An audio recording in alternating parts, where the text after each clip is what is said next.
ป้า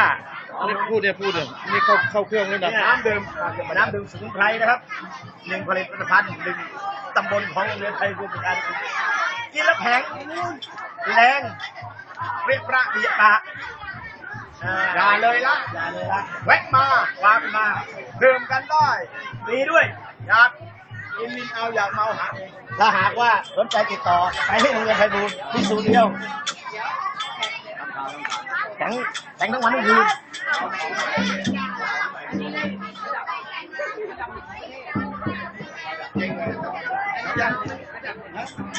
ไอ้จำที่อยากทำไม่ได้ไงนี่แซ่บคนต้องเล่นอย่างนี้ผมเล่นก่อนได้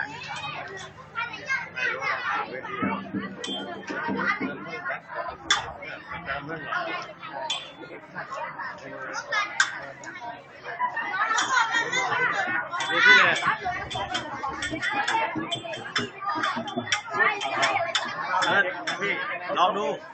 นะครับไม่มีปัญหาหน้าแดงแรงดีเลยครับแหมเนี่ยถามป้อมอย่างดี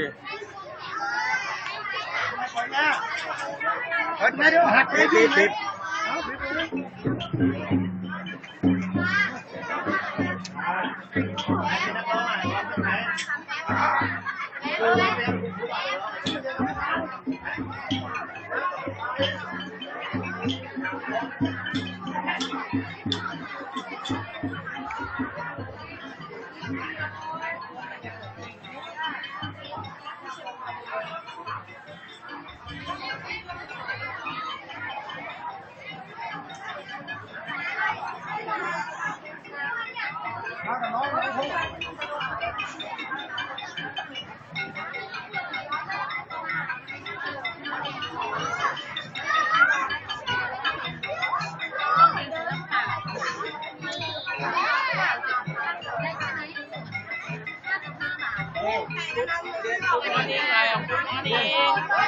Good morning, teacher.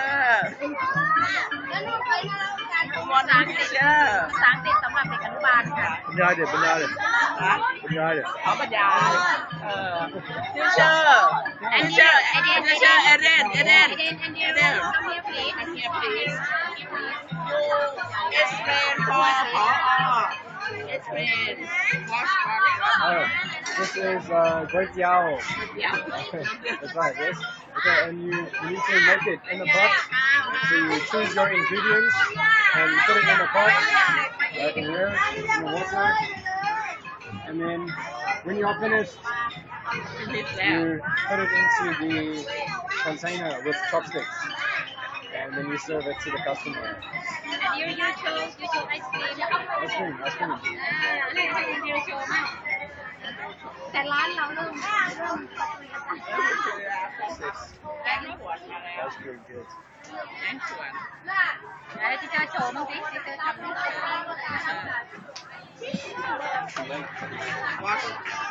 ถาม teacher ดิ what's this บอกเขาอธิบายเลยให้เขาอธิบาย teacher you explain method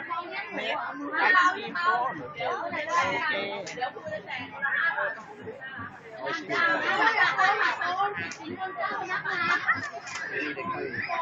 I hear you